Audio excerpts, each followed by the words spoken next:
নমস্কার বন্ধুরা, news two চ্যানেলে আপনাদের সবাইকে স্বাগত। আইপিএল 2027-এ কেকেআর এই তিন অলরাউন্ডারের উপর টার্গেট করতে পারে এবং এই তিন অলরাউন্ডার যদি কেকেআর এ এসে যায় ভাই, সত্যি 2026 সালে যে ভুলটা করেছিল সেই 27 সালে আবারও কেকেআর চ্যাম্পিয়নের পথে যেতে পারে এবং প্রতিপক্ষ দলের ঘুম ওড়াতে তৈরি কেকেআর।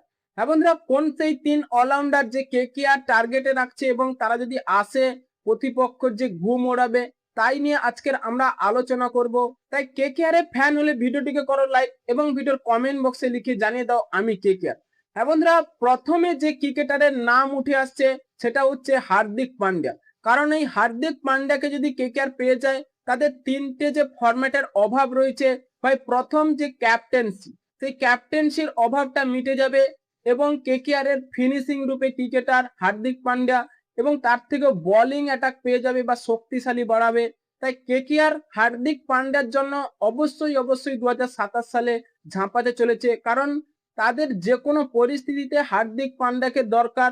সেই প্লেয়ারের পরিবর্তে হোক বা ক্যাশ ডিলের মাধ্যমে, যে কোনো পরিস্থিতিতে কেকেআর চাইছে হার্দিক পান্ডিয়াকে। এবং 2 নম্বর যে ক্রিকেটার, সেই ইংল্যান্ডের তারকা ক্রিকেটার ভাই বেন স্টোক।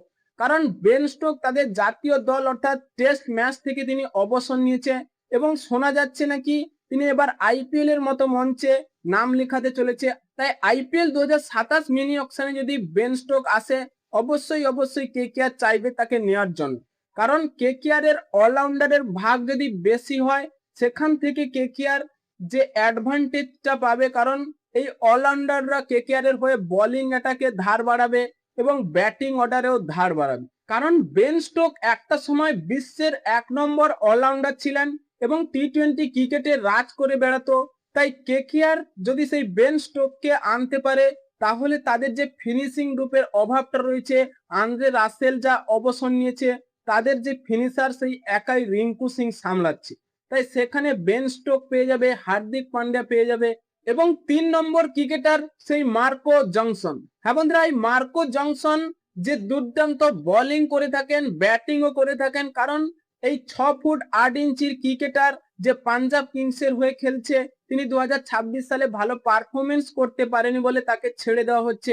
সেখানে মিনি অকশনে যদি কেকেআর সেই মার্কো জনসনের উপর টার্গেট করে এবং তাকে আনতে পারে এবং তিনি পাওয়ারফুলিতে বল করার দক্ষতা রাখে, এই পেস বোলিং অ্যাটাক যে শক্তিশালী রয়েছে, তিনি সুইং, গতি এবং স্লোর বাউন্সার করতে পারে, যেখানে ব্যাটারদের খেলতে অসুবিধে হয়।